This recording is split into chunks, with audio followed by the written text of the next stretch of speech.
How's it going today, guys? Welcome back to the channel. It is an absolutely beautiful day here in northern Minnesota.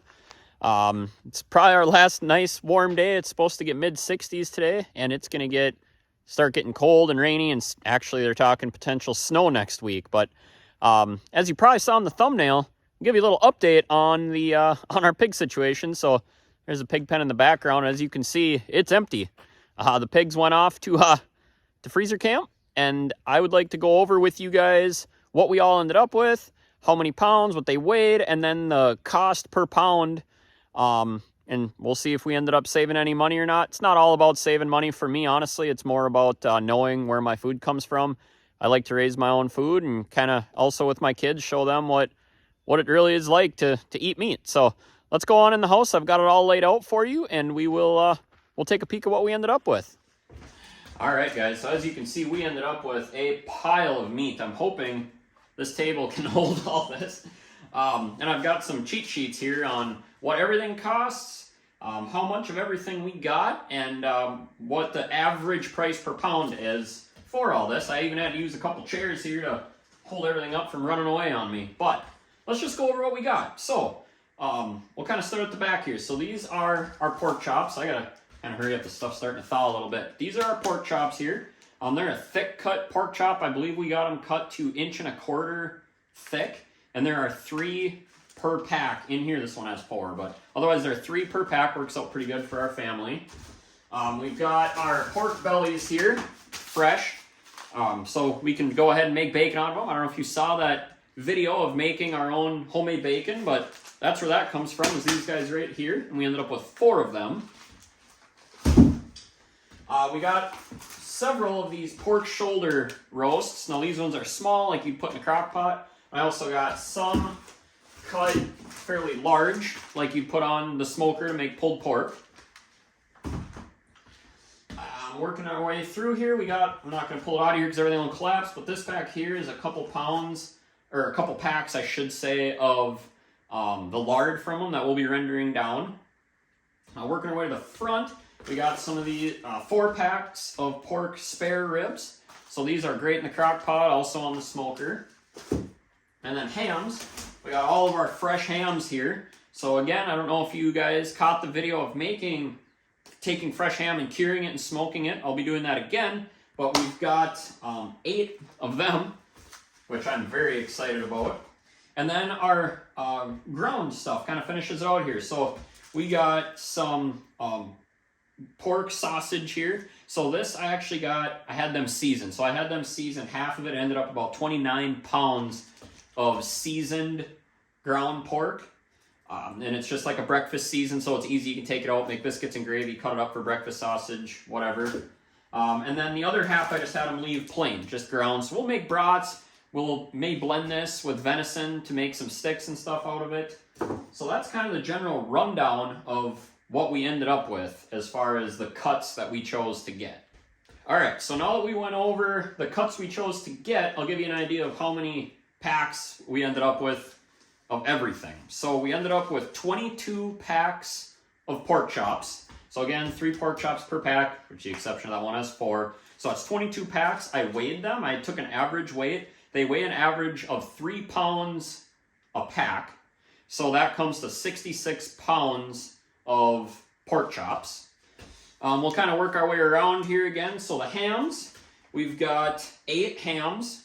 They have an average weight of 12 pounds a piece. So that comes to 96 pounds of fresh ham. The 4 bellies, they weigh 12 pounds a piece as well. So that's 48 pounds of pork belly.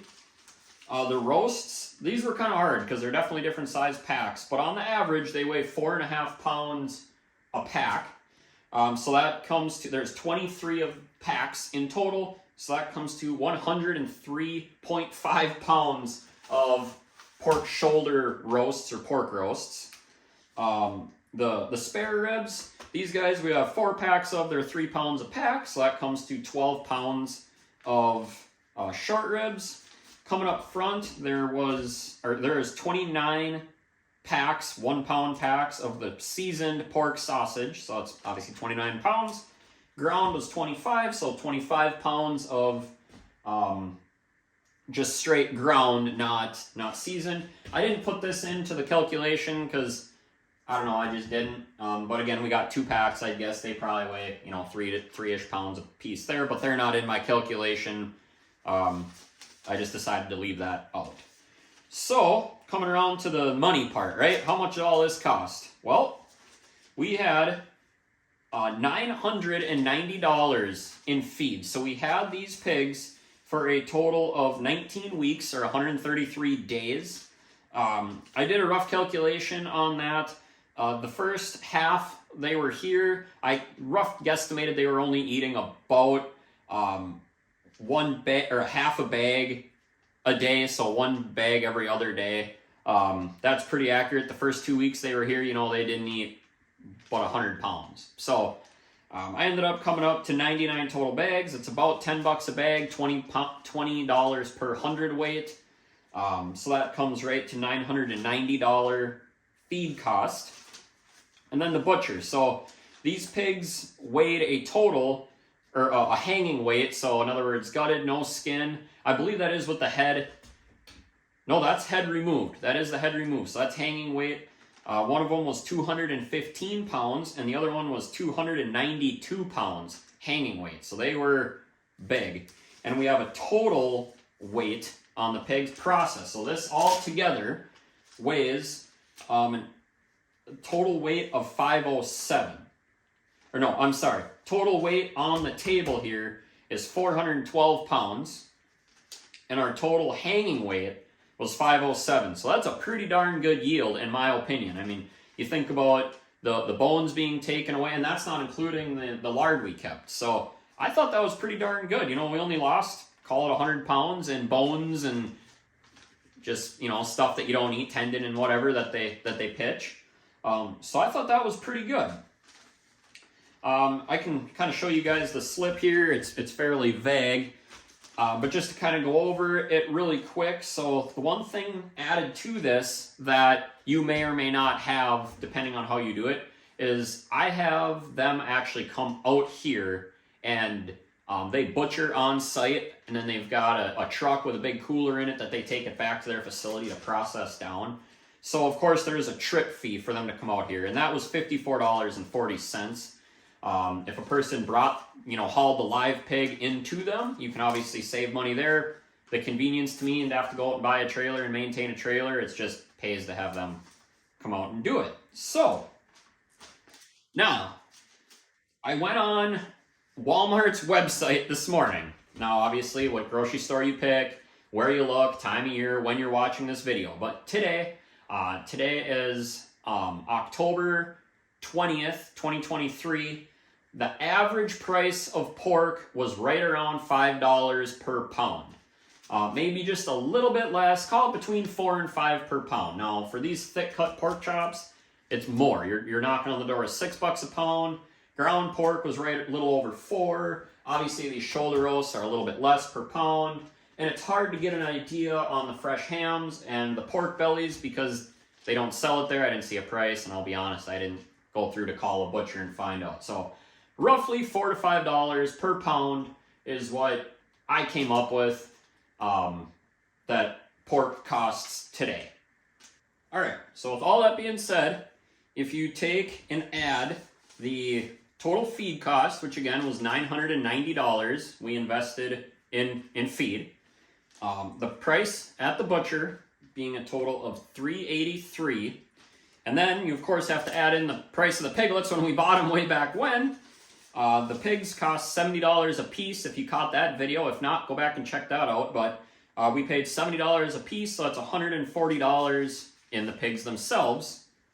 That brings you to, if you take that, divide it by the 412 pounds of finished product we have here, you're looking at an average price per pound of $3.67 of what you see sitting on the table. So, did we save money? Yeah, we absolutely did. I mean, I would say we saved, at least, you could call it we saved $1 a pound. Now, you save $1 a pound, multiply that out by $412. I mean, I'm not good at math, but you could say we saved $412 on this table full of meat. Not only that, It's in our freezer downstairs. It's convenient. It's easy to grab. You know, you could nickel and dime and add in every other little thing. And if you added in how much time I invested, then yeah, we didn't make any money. But when you do something like this, you don't calculate your time. I mean, that's just not what it's all about. And then plus, once again, to know where all this came from. It's really awesome to me to be able to do what we want with our hams. We know how they're processed, how they're cured. Same thing with the bacon. And I really enjoy doing that as well. To me, it's totally worth raising your own pork. Is it a lot of work? Yep, it absolutely is. If you're not willing to bust your butt and do it, and you know, I was hauling bags of feed out there once a day toward the end here, a couple bags a day, you know, to fill it up every other day, to fill it up, driving to the feed mill, hauling the feed back. I mean, yeah, it's absolutely work. And if you're not willing to put in the effort, and for you to save $412 on an average across this pile of food isn't worth it to you, well, then don't do it. But to me and my family, it absolutely is. We will definitely be, you know, sharing this with family. I actually plan to make some of these for pulled pork for deer hunting coming up here in just a few weeks. So it's going to be awesome. So I hope that was educational for you guys. I know it was for me. I've never really broken it down like this to actually see where the price is at. Am I saving money or not? It was never about that to me, but I was really curious this time, and I thought you guys would be as well. So with that being said, I gotta get this stuff in the freezer. As you can see, it's starting to thaw on me. A big thank you to Riverside Meats out of Swanville, Minnesota. If you guys are at all interested in doing this or having anything butchered, they obviously do pork. They also butcher or process chickens, pigs. They do deer, they do goats, lambs, beef, obviously. I even bought some soup bones, some beef soup bones from them when we were just there, or when I was just there. I'll do a future video on making some bone broth, or some beef stew. I'm not sure exactly what I'm going to do, but we're going to do something and can it. But yeah, big shout out to them. They don't know I'm doing a video. It ain't like it's sponsored. I certainly didn't get a deal. But yeah, they do awesome work. They come out. It's super convenient, super nice people. So until next time, you guys, I hope you have a great rest of your fall. Hopefully we'll catch you next week. And until next time, you have a good one.